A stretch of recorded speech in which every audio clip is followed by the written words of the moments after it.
Okay, you're all good. All right, thank you, Bonnie. All right, we will call the meeting to order. I guess if we start out with a roll call here, and then we'll go into staff and committee member comments. And then we have on the agenda one item of new business, which is the new home proposal up on Bighorn Ridge subdivision. So for the roll call, Dorothea Ferris. Yes. Kathy Montgomery. Here. Nancy Cromie. Here. And I'm Jason Janes. And so we have at least three. So we have a quorum. And good evening, Susanna. Good evening. I just want to mention that there's a bit of a lag on Dorothea's microphone. So when she talks, just take a breath before the audio comes through. Got it.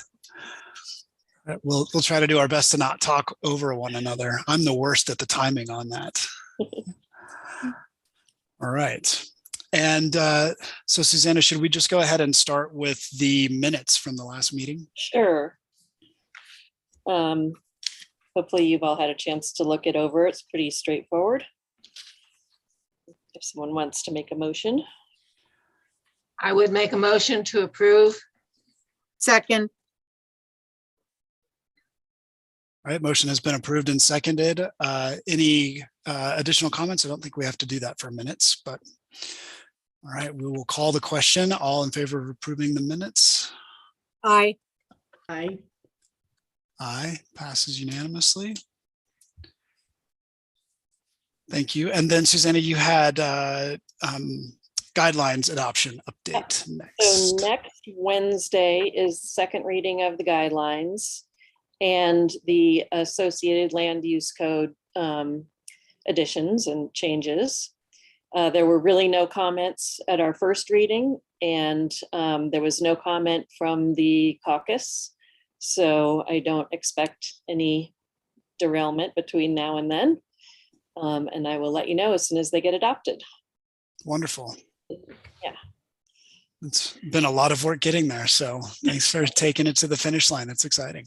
Yeah, it's hard to believe we're finally there. It's hard to believe. Yeah. Good. And from the commission, any questions or comments about the status of the guidelines? All right. So the next thing we had was the update on the STR status. Yes. So Dorothy had asked me to just check on this. The commissioners have not made any approvals on this. The discussion is ongoing. I talked to John Ely and he said that it looks like what they're going to do is come up first with the main framework for the program in the countywide. And I think they've been focusing a lot on rural and remote and the issues related to that. And then the ownership issue seems to be the two biggies. But it looks like they're getting relatively close.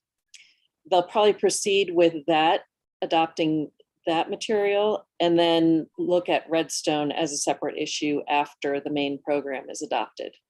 So we probably won't see anything Redstone specific right away, but it's not off the table in terms of that discussion. So that's all I can tell you. Dorothea, go ahead.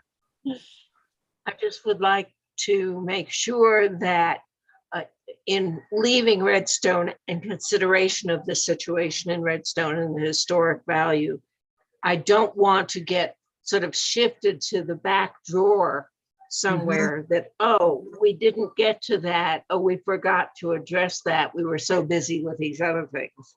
So I would just want to make sure that I'm letting my dog out. The protection of the historic district and the conditions that are unique to protection of an historic district don't get lost in the process. I've seen that happen historically, so I just don't want it to happen here. And Susanna, at this point in the process, is there anything you would recommend other than us continuing to track it to keep an eye on that? I don't think so. I think they're having a hard enough time narrowing down the parameters of the main program. Yeah. I think And then I think that there probably will be some kind of testing period just to see how everything plays out. And I'm sure that there will be further discussion on it going forward. That makes sense. And thanks for those comments, Dorothea. I feel the same way. Right. Any other commissioner comments or staff comments not on the agenda? I have one other thing, which is, I know this applicant has been really anxious to get this in front of you. I have the sense that he's been reaching out to you individually, and I want to make sure that it's clear that that's not appropriate. And if any of you have had discussions with the applicant about the project in advance of the meeting, that needs to be disclosed.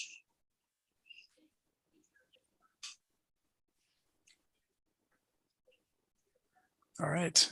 Not I. Not me. Good. Thank you, Susanna.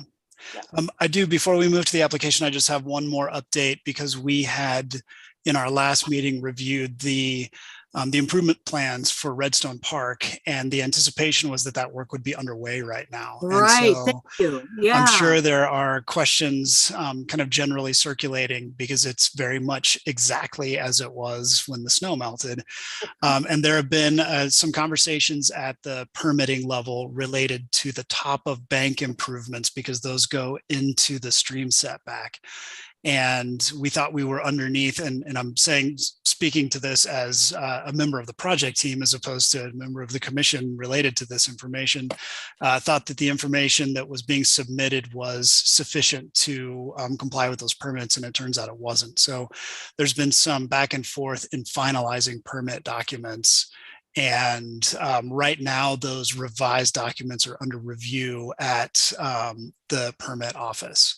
And so what I don't know and have not heard from OST staff is if the contractor who has been selected will be ready to begin that work once that permit issue is cleared and the permit is issued. You know, of course, once you lose a contractor window, sometimes it can be tough to get them back. So I don't know if that means that we're looking at next year or if we'll be seeing some fall construction. So as soon as I know, I will let this group know. But that is the reason for the delay. There's no issues with the project other than some of the documentation that had to be submitted. So. Yep, Okay. that's where that stands. Good. Thanks for saying that. I was curious too. Great. Yep. All right. Any other commissioner or staff comments not related to the topics on the agenda? Okay. Susanna, I think we're ready to jump into new business, and that's the Bighorn Ridge Lot 2. And we'll start that with the staff report as we always do, and then hear from the applicant, and then we will be able to get some questions directly from our HPC members to the applicant. And if there happen to be members of the public here, we can take some public comment at that time, and then we will be able to have some discussion. So Susanna, take it away. Okay. This is a proposal for a 2,000 approximately square foot house in the Bighorn Ridge subdivision, which sits up the hill behind the boulevard. The building is not adjacent to any historic structures. It is not particularly visible from the boulevard. And the subdivision that we're talking about doesn't particularly relate to the original Redstone town site. So the only thing left to discuss is the design guidelines, the site planning for the project, and I'm going to start sharing my screen here.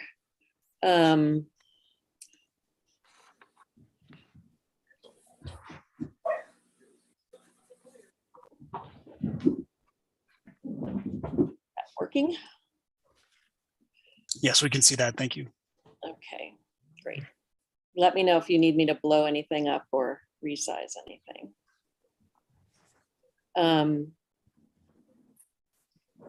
The site plan was established through a site plan review process. And that included the driveway alignment, the areas where there are retaining walls along the driveway, the location of the house, and the garage.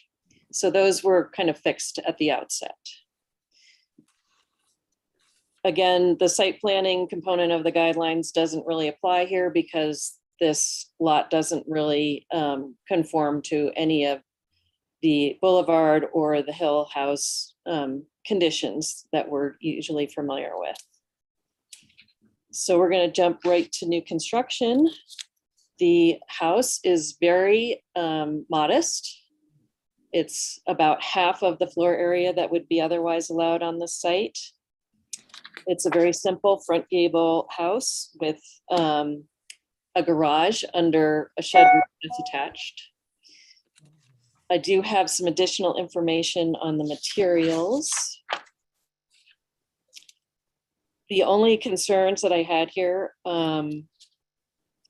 were the kind of the plate heights and the overall lengths of the walls, which are not consistent with our guidelines. But again, this is a unique situation. The guidelines are intended to break down the massing of buildings, and I don't think that that's a critical issue on this site. So I didn't find any issues with the overall design of the project. The materials are also, again, very straightforward. This shows you basically the color palette. The siding is a horizontal kind of clapboard style siding. And I believe somewhere it said an 8-inch exposure. The windows are metal clad with pine interiors. And it looks like, and the base, which I assume is just the lower level, is the dark stucco color. The roof is a dark charcoal gray. And in general, the materials selected will blend very well into the landscape. So I didn't have any particular issues with those. Let's see, I don't have a lot else to add. I guess the other big issue is the retaining walls. And the applicant has represented that the retaining walls are not particularly visible from the boulevard. There's a combination of boulders for retaining, and it looks like there's also some concrete wall for retaining, and they can elaborate on that when they present. So overall, I recommend approval of the project.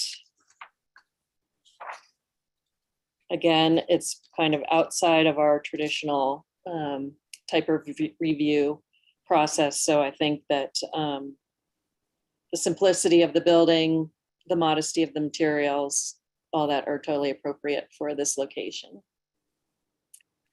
So we can turn it over to the applicant if they want to add anything, and I can keep my drawings up and just let me know if you want to see a specific view of anything.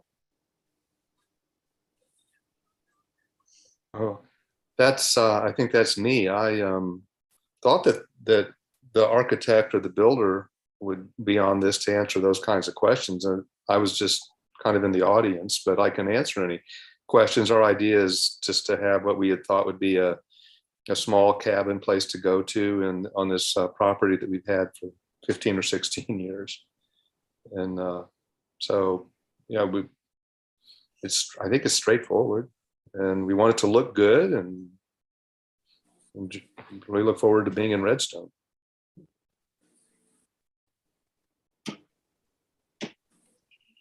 Jason Siegel is on the call. I have to ask him to unmute. Would he possibly have anything he needs to add?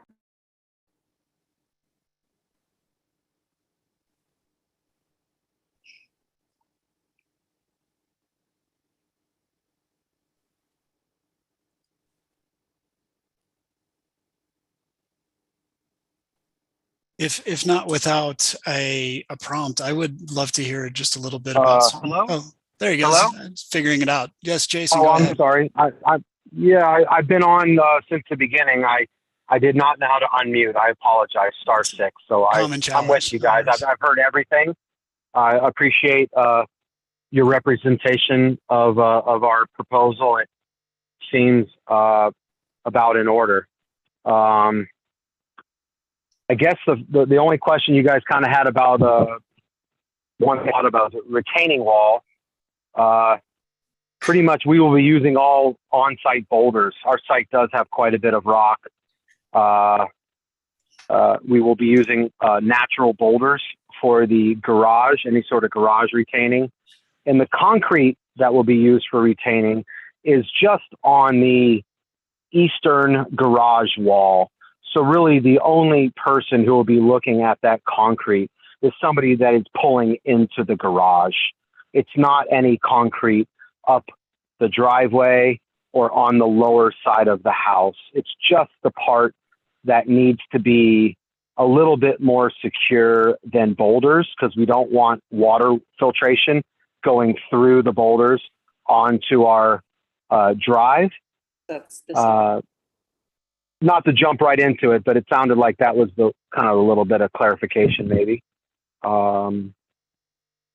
The driveway itself, as everybody in Redstone knows, is already there. It's been trespassed on technically and used for years as a walkway up to East Fork Road. There are many alternative ways to get to East Fork Road than going through the Perelman's property. So I don't see that as a downfall. I think it's been a gracious that Joe and Stacy have not really cared if anybody cruised through the building envelope to the East Fork. You But it mean would be East a little Creek? bit trickier now. Do you mean East Creek? Hello? Yeah, East do Creek, you I'm mean- sorry. I call it East Fork. I'm sorry. East Creek, yes. Okay, thanks. Yes. Yeah. So just to clarify, there was kind of a pirate path that went from the lower path below all the homes on Redstone, like there are in certain areas. There's a lot of little just homemade paths that went up the way. Joseph and Stacy's was one of those that took a path that connected from the lower road up, and it'll be a home now. It was gracious owners, private owners giving their land for public hiking, and but that would be the lower area of the property down by the fire hydrant and the other houses. Well, that any sort of retaining there would be natural redstone rock that'll come out of our excavation. Jeffrey Woodruff is on the line too. I have asked him to unmute. Jeffrey, are you there? I am, Bonnie. Good evening. Hello.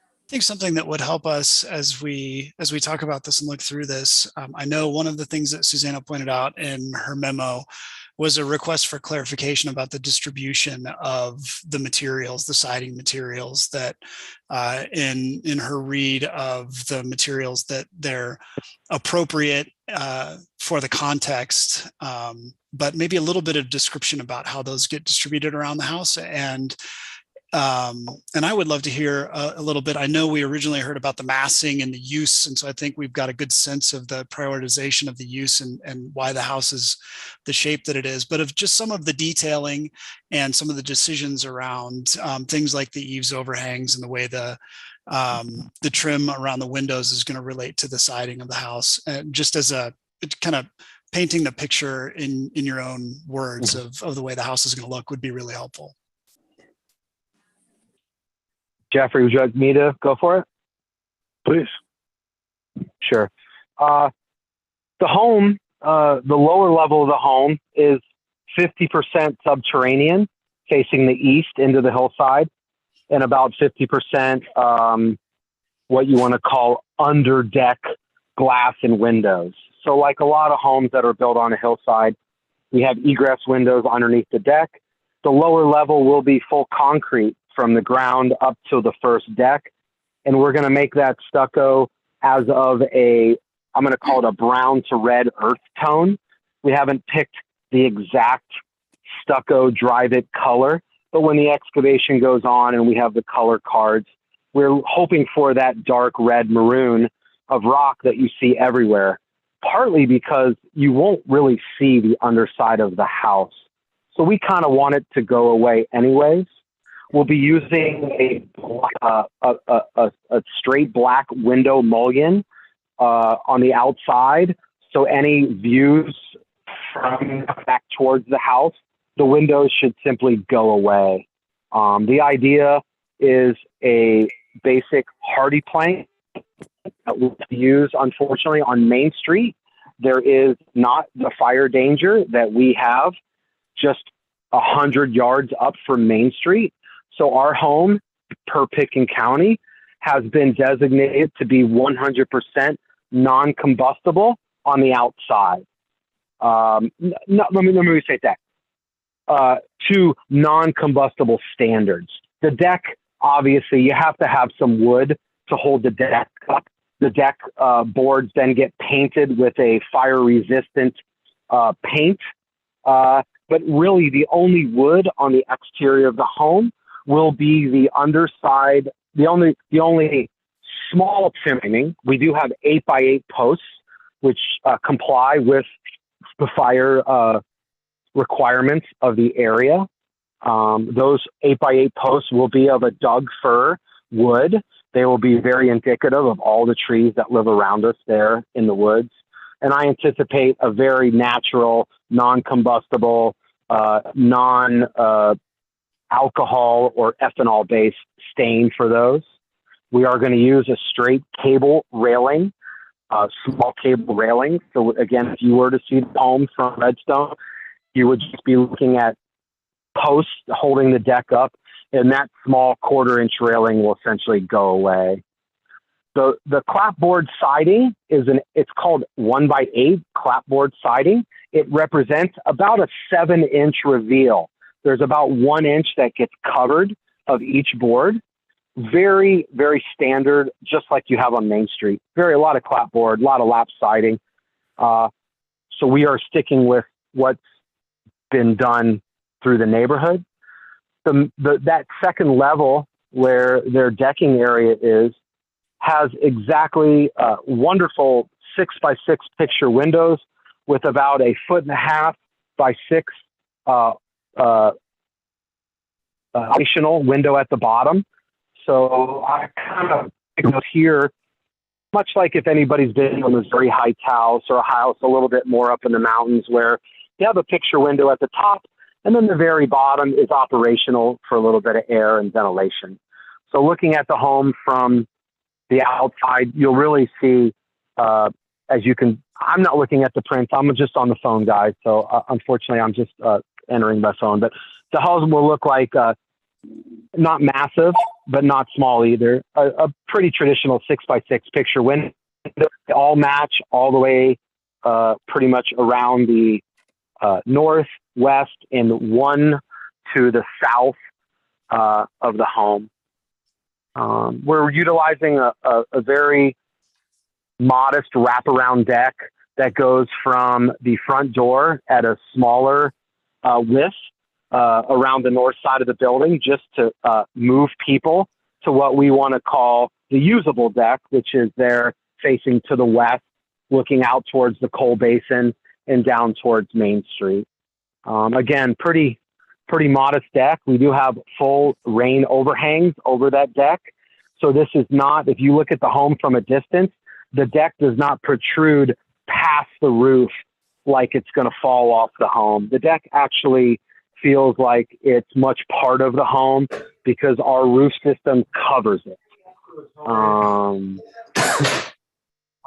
to the west and in all of them. But Yes.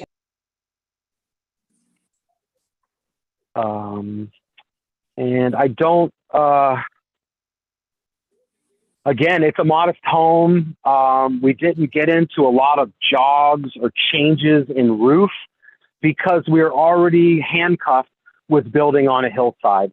It really doesn't behoove anybody to make an architectural wonder of 20-something corners of a home that you see, say, in River Valley Ranch on a hillside. It really for environmental reasons and for aesthetic reasons, we want it to feel like a cabin.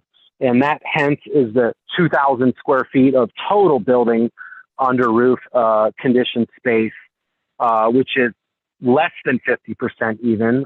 We would be 5750 would be our magic number. So we're running around 40% of our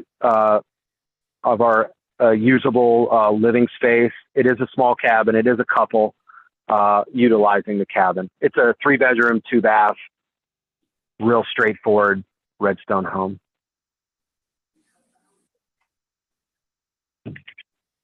Thank you very much for that. That's helpful. Other questions from commissioners? I was just wondering how far away the trail is that goes, behind the boulevard, and does it impinge on the property? No, the trail, I believe, and I'm not looking at the town plat map, I believe that trail sits almost equidistant, like almost on the lot lines between the lower home and the upper. I believe it probably infringes more on our lot than the lower lots. But again, I'm not looking at the town plat map. There might be an easement there. Maybe you guys know better if the path is on a true ownership easement or not. I don't know. I can, the survey does show that 10-foot wide trail easement, and that's, for those of you that can see my mouse, that's this corridor right here. Okay. And it slides in right below the building envelope. Okay, that was my question.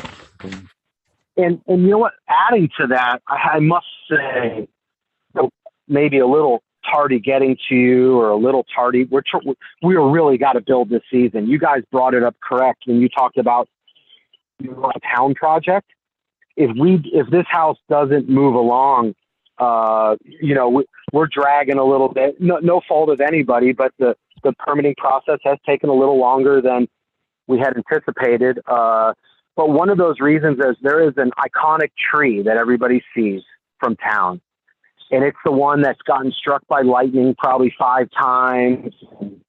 We actually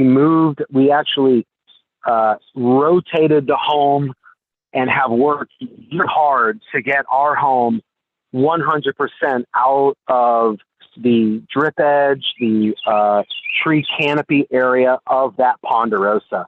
And that's the one you see looking right up from, say Propaganda Pie, the one that's on our lot. So one of our delays this spring was Leslie over at Picken County Zoning really wanted us to work with our building envelope and massage it. I call it massage it a little bit. We didn't really move the home.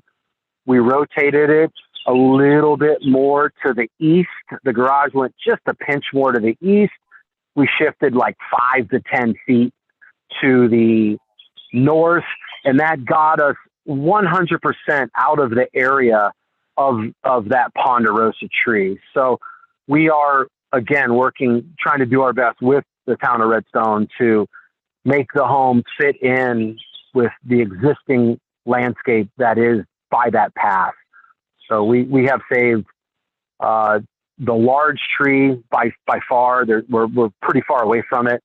And now there was a couple other small trees that we're helping save. So again, we're trying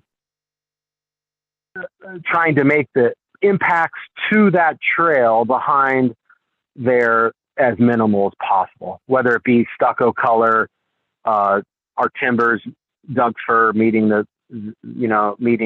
essentially the Doug firs that are there growing. And then that the cedar hardy plank can be, as everybody knows here, trying to make a cement board look like wood is not an easy thing to do. Hardy does make a clapboard that's called cedar stain. So it has orange, a little bit of yellow, and streaks of red that come right from the factory. So we don't have like a solid red maroon house or a solid light yellow up there. Some of the homes on Main Street are every eclectic color. They're Victorian. We think ours really up on the hill there was meant to just not be seen. It was meant to be the dark brown wood-ish looking cabin. So we've done our best with non-combustible materials in trying to make it not be seen, I guess.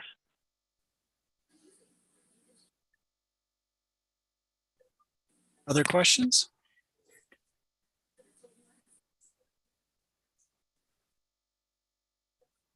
If there aren't others right this second, I do have a couple.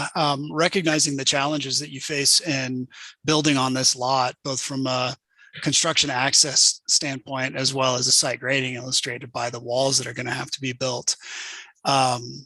What is the, well, and I would point out, recognizing the sensitivity of the grading to tie into the existing hillside grades as quickly as possible and not extend that the grading impacts out into a lot of the tree cover that's there in the existing landscape. What does the construction management look like in terms of the way that may extend some of the grading impacts beyond what's necessary to shape the ground for the house construction? Jay with Crystal River Crystal Civil Engineers has, civil engineers come on board. We have essentially a really small area of impact that we are technically allowed to impact. Thing being is our driveway minus about a 2-foot widen. We have about a 10-foot existing driveway that, 10 years. So we do have the ability. What you guys see now isn't going to change all that much at all. We have to make the driveway about 2 feet wider for access per Picken County, which 2 feet, as you guys know, is about the length of your arm. So there's not the driveway impacts, I have to say, for the town of Redstone and whatnot will be nearly zero. I'm a 25-year contractor in the Valley. I currently have a container in downtown Carbondale. What I'm going to do for this project, instead of stocking materials like other people do for projects where they just drop everything in the front yard and work for 6 months, we're going to bring materials up from Carbondale as needed. Our site doesn't have the ability to have a ton of storage. Now, sure, when our floor package comes, it'll drop and the carpenters will be using it for a week. But we don't have to clear. What I'm trying to get to is we're not clearing extra area for offices, for multiple, we're doing no schematic temporary walls that you'd see on monster homes where the contractor has to build a model of what the house is going to look like for the owner's satisfaction. We are keeping this very simple. I'll be stocking most of all the plumbing materials, all of the inside stuff, much of the outside stuff. Take, for instance, when ProBuild decides it's going to ship siding, most likely it will ship to my yard in Carbondale, which is there at right across from Valentine in the Carbondale commercial area. And we will load up how much material we need for, say, 3 to 5 days and bring it up in one of our work trucks.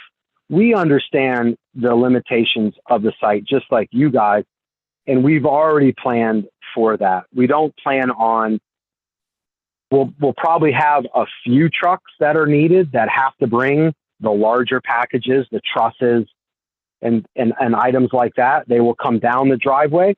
Those trusses will most likely be picked up right off the truck, and they'll go right on the home. We're not going to store them next to the home on some area that we flattened and just leveled the land.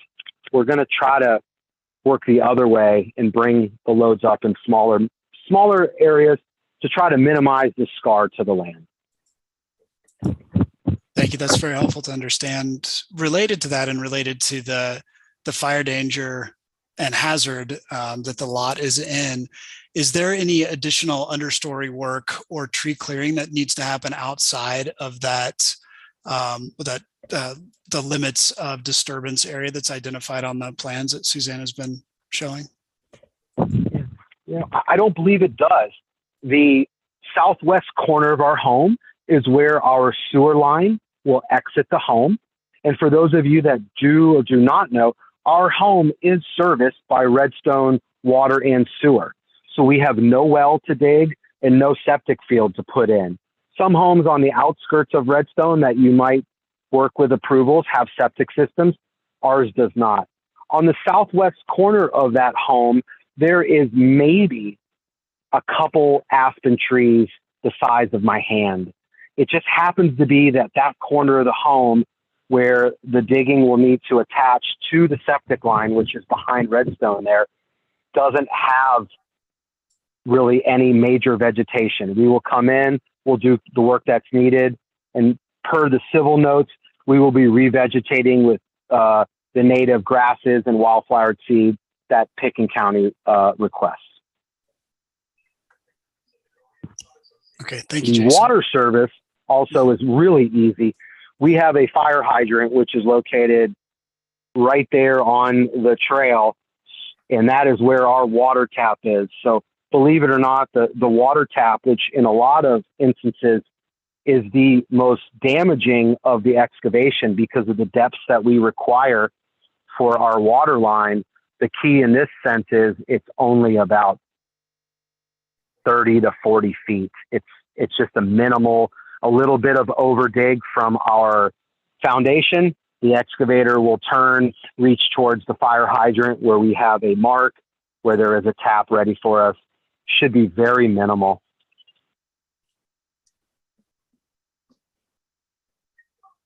Thank you, Jason. That answers my question there. I think I had one more. Oh, on the concrete wall that extends from the garage to give you that flat plate for the driveway in front of the garage, do you intend to apply any finish to that, like you will be on the underside, on the lower level of the house? No, I don't wish to, honestly. It becomes a maintenance nightmare when you put a paint or a stain or anything on a concrete like that, because the concrete is going to permeate we'll have waterproofing on the back side of it for sure. But whenever you build a wall like that, that's in the elements, and has earth to the back and rain to the front, I honestly, we were trying, we hope to have that as a rock wall, but the engineers just kind of said no.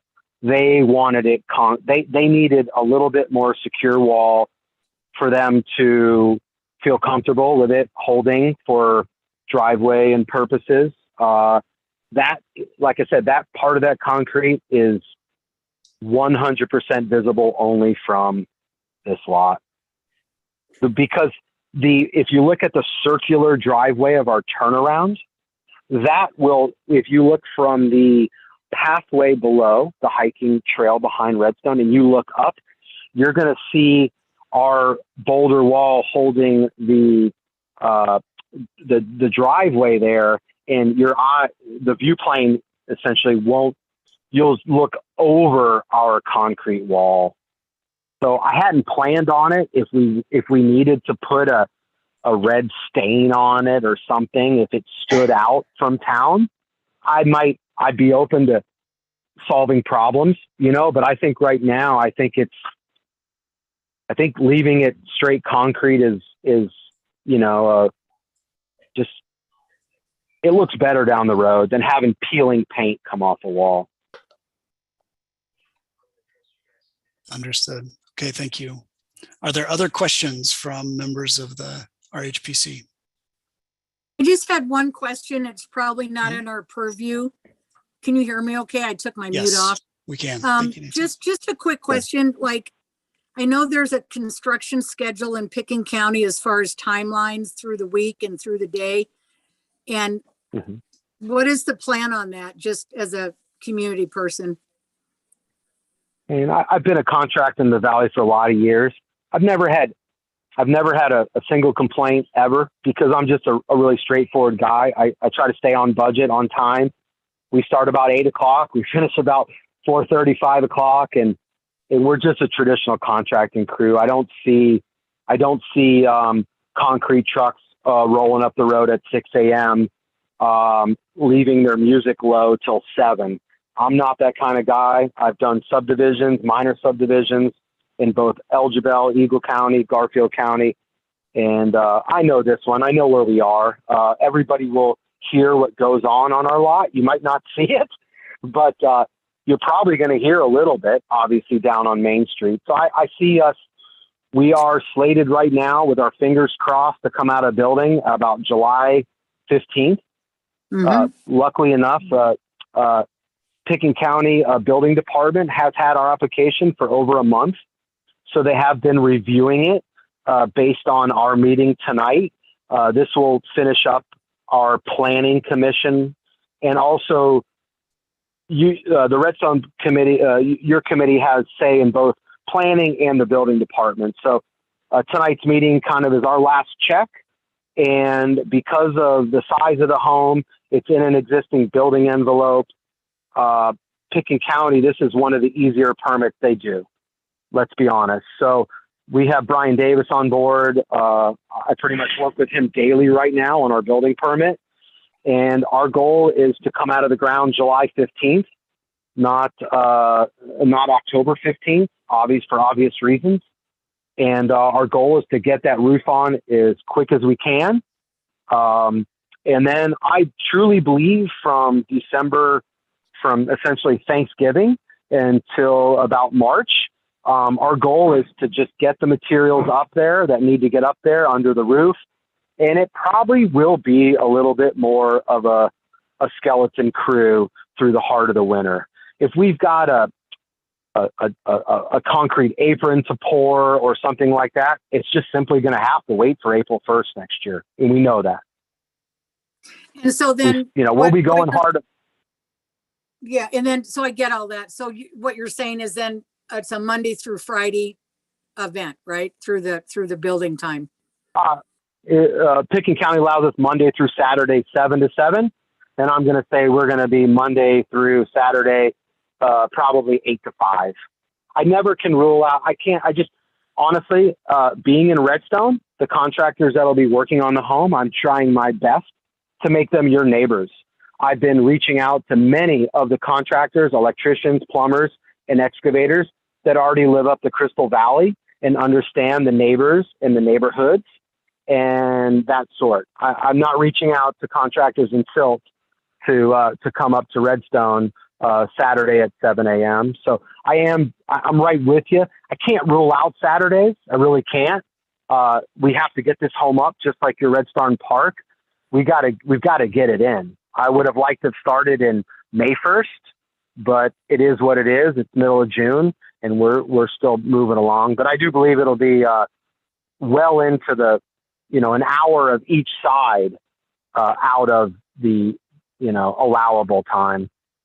I don't start at 7. I have 2 kids in the school systems here in the Valley. And, we start our day, get them off, and my construction crew starts at 8 o'clock. Thank you.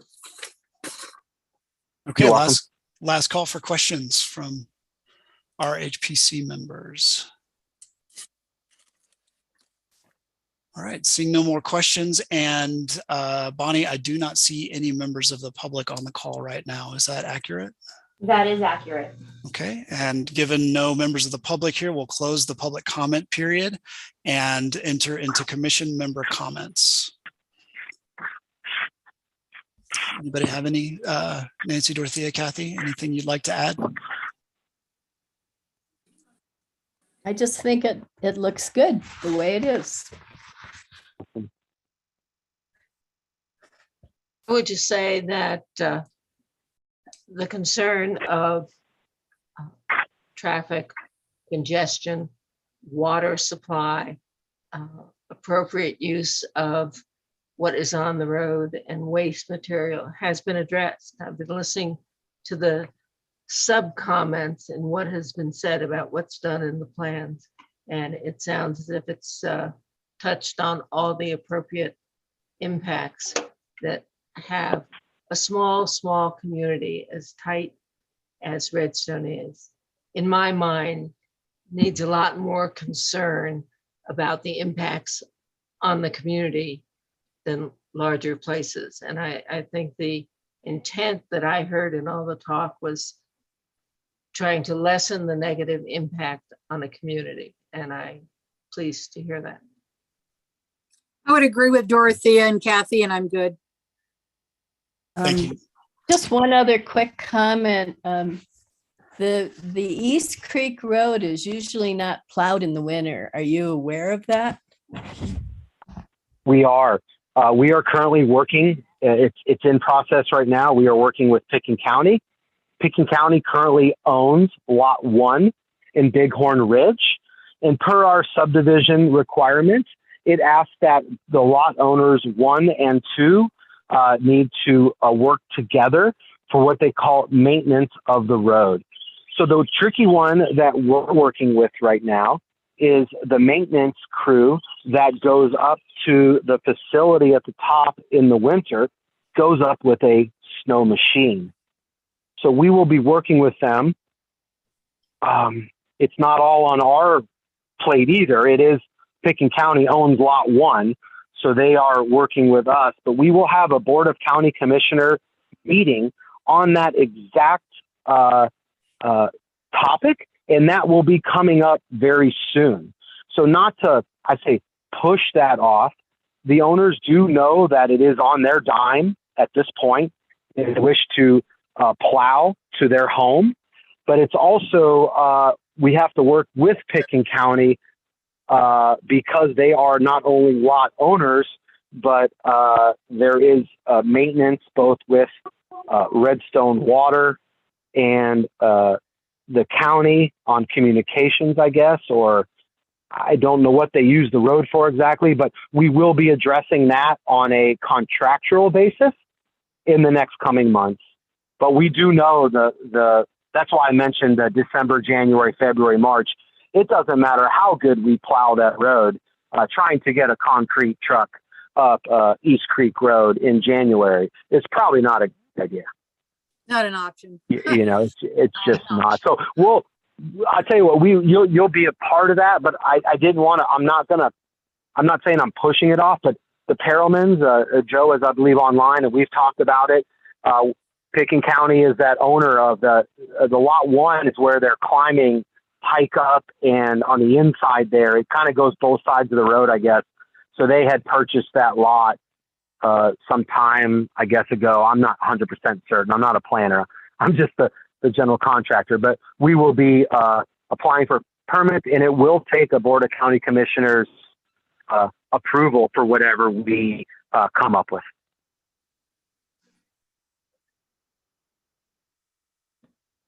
Any other comments from any of the commission members? I would also like to add, I've made reference a couple of times that it's a challenging and difficult site, and it does say something about the effort that you're having to go to put a modest home on the site is significant. And so there's real purpose behind what you're doing, and appreciate the sensitivity to the level of impact and the area of disturbance. And I do think that's going to go a really long way to make, number one, to make this feel very successful for you, tucked in, you know, the cabin in the woods feeling ends up being preserved that way, as well as just lessening the impacts to that overall hillside. So that feels like a success to me against a pretty significant challenge on a difficult site. I don't have any other comments, and so at this time, without any further comments, we could entertain a motion from the board.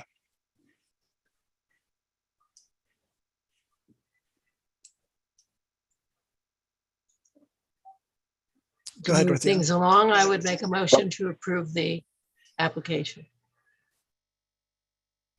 I can second that. All right, the motion has been made by Dorothea and seconded by Kathy. Do we have any additional conversation, any additional discussion or amendments necessary to the motion? Nancy, is there, oh, go ahead, Dorothea. One, Jason. If I have the area in place a lot, there's use of that land and the trails nearby. And I think that impact needs to be noticed. And if it's by the East Trail and so on, we need to recognize that people want to know what is going on here. And I think the best we can do is to say, yes, we are reviewing and watching and keeping everything in Redstone in mind, just so people know. It's not just something happened that nobody ever talked to me about that, So Yeah, it's a well-used and well-noticed area of Redstone. And I just think we need to make sure that those who are aware of it do know that the committee has reviewed it and approved it. I would also ask that we add our standard condition to the motion, which is that any substantive change from the approval should be submitted to staff for review, and approval and or forwarding to the commission for review. Dorothy, is that acceptable? Yes. Yes, okay. Any other discussion associated with the motion on the table? I would just like to point out one other suggestion in the staff recommendations, which is, Susanna, correct me if I'm wrong, recommendation that we discuss the elevations, the application of the materials on the elevations of the building.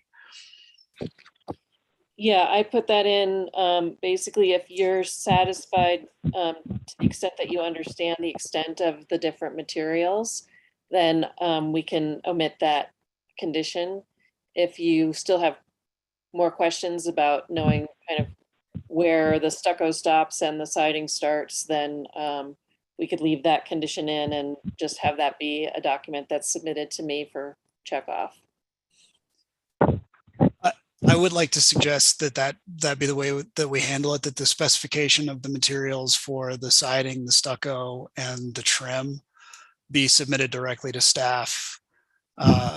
And if it's consistent in your mind with the application, then that can just be approved that way. Okay.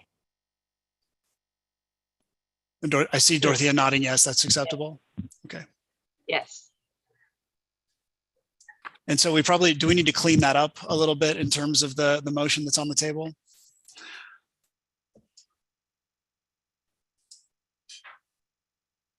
Sounded good to me. If you look at the last page of the memo, we'll just include a grant of approval, with the first condition being that the elevation drawings indicating the extent of the specified materials and siding character should be submitted to the staff for final review. I can add trim to that if you want. It's just I can jump in. We're going to do a straight 1x4 trim all the way around the window. That's all you. Yeah. The roofing material will be the fascia, and we'll have 1x4. Really simple, brown, shade of brown. But what I'd recommend is, I'm happy to bring the exact hard materials to the group when they're I don't see them changing a bit. I don't see anything, but before I pull the trigger on an order, if you'd like me to drop some samples off or something like that. But our deck line, our first floor, second floor is the siding break. There's nothing really to draw. From the first floor up, it's clap siding, and from the first floor down, it's stucco. All the way around, just like kind of old homes, cabins in the old days were built. We kind of wanted to look like it was there for 40 years, not with all these fancy new tricked out, materials up in the eaves and, shiny stuff. We're just trying to keep it, but we're just trying to keep redrawing plans. The plans that we have are drawn.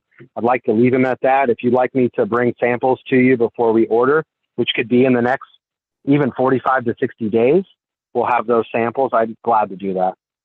But our plans keep getting changed, and I'd like to just honestly the plans are drawn with clapboard and stucco. I'd like to leave it at that.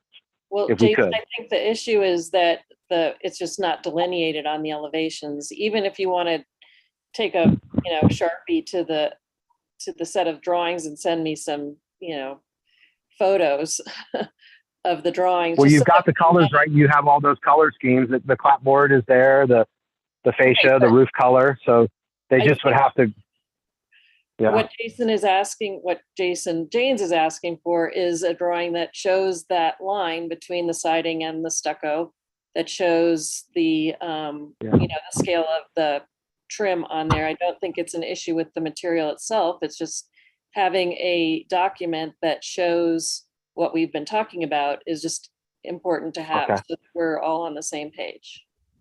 And I'd just like to add to that, in a lot of ways, it's about recording, making sure we have a clear record of the process, but it also, this is going to sound a little strange, but it's to protect not just the process, but to protect you as well. That if it's like Susanna said, it's a printout and you write on it with a pen. And I would love for Susanna to get, and I'm not talking about holding up this process here, but in the meantime, I would love for Susanna to get the specific material specification for the siding and the color that you've chosen. Again, I think that could be in an email as long as it's in a communication, and we have agreement here that if Susanna feels like it's consistent with what's been approved, then we don't need to see it again. And to me, the bottom line, we will get questions of, did you approve the specific material distribution on the house? We get those kinds. Sometimes the questions are wildly specific. Sometimes they can be very general. And it provides cover to the whole process and to the approval that will be put in place when we can answer those questions very clearly, yes, and not, we talked about it, the kind of thing. And so it may seem nitpicky, but it actually kind of buttons things up very cleanly for us. And hopefully it's not changing our process tonight or adding a significant burden or doing architectural drawings for the sake of doing architectural drawings, but creating a clear record. Yeah, our first page is the color scheme, as you can see. The first page of the plans is in color. Yep. You see, yeah. So we can bring that to the elevations. We're happy to do that. It's not an issue of just, color. It's just knowing, that what you've represented to me, from what I've heard, this area is actually the stucco, and that area is the siding, but this drawing shows stucco down here and siding here. So we just want some clarity. That's what we're looking for. Yep. Sure. Yep. No problem. I'll speak with Jeffrey after this, and we'll just we'll get something, that's a little bit clearer for you guys. I appreciate it. I don't want it to hold it up. I don't want another clarification holding up our building process, because if we have any more delays, we will not be building this year. My client just had a lung removed of cancer, and we're trying to get their home in. We're 2 years into the planning process. We got to get moving. Nothing personal, but we got to get moving. So Jeffrey's on vacation. I'm in Hendersonville, North Carolina right now on the phone in the woods at a cabin, funny enough. So I just hope that it's not something that will hold us up.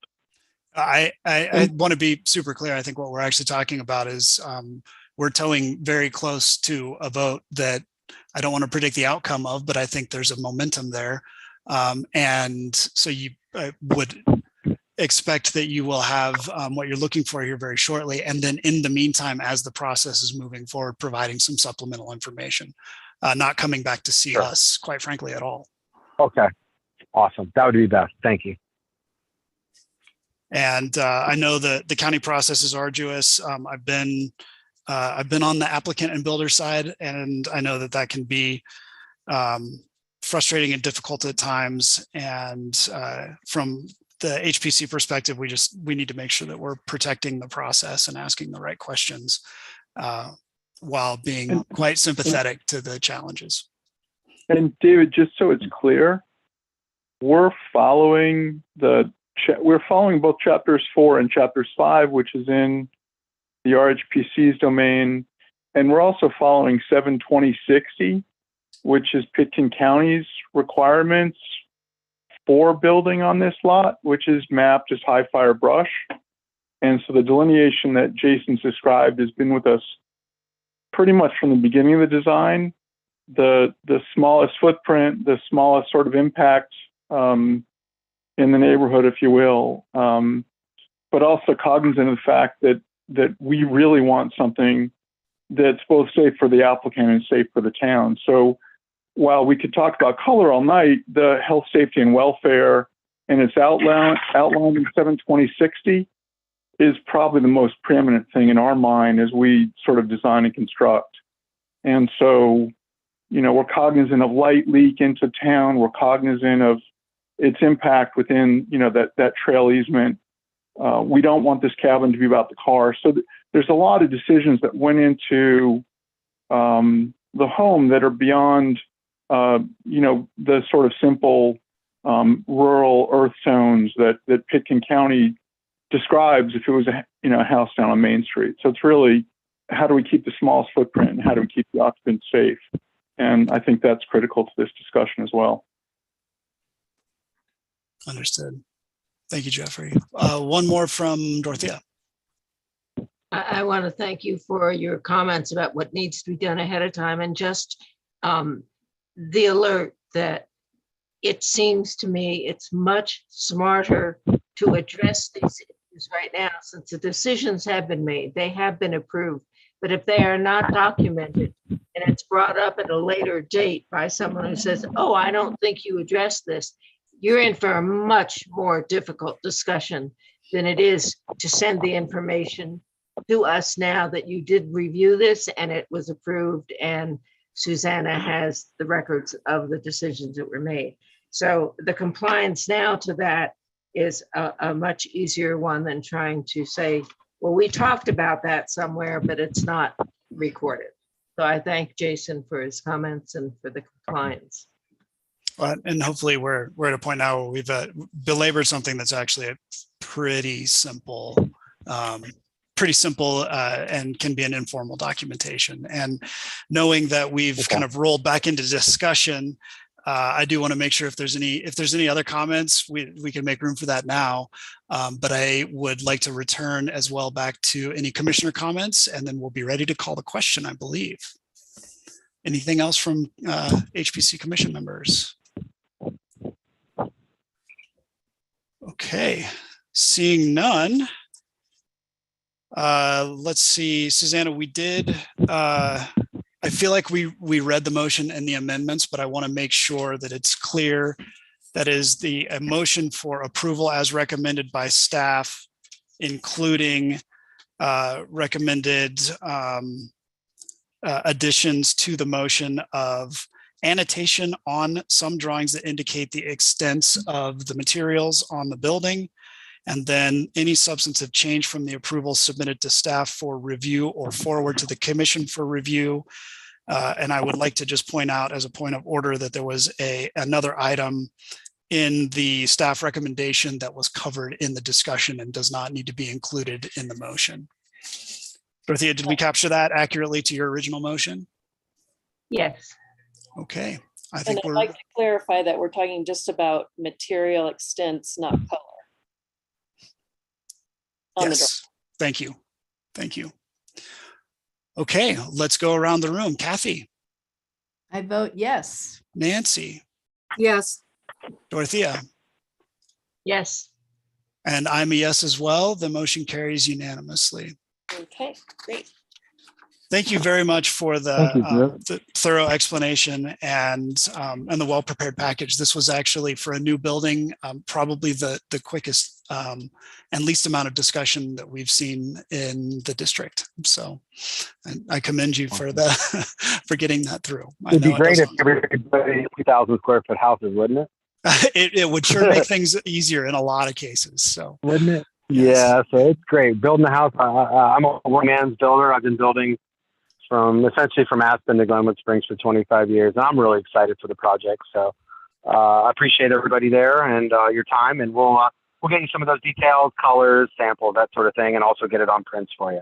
That's great. That can go straight to Susanna and she'll take care of that administratively. I wish you the best of luck in your building project and be prepared for a lot of visitors on site because people are going to be very curious. And I know most of them. And I already have my coffee down at Rochelle's at the general store. I'm all good to go there. Perfect. And I'll be seeing everybody. Come say hi, please. Great. Great. And Joseph, look forward to meeting you in person. Likewise. All right. Great. Okay. I don't think we have any other business to cover. Is that correct, Susanna? Nothing else on my list. All right. I'd like to accept a motion to conclude the meeting, to close the meeting. I move. So moved. End the meeting. Right. We are officially adjourned. Thank you very much, everyone. Thank you. Bye. Good night. Good evening. Thank you. Bye. Bye-bye.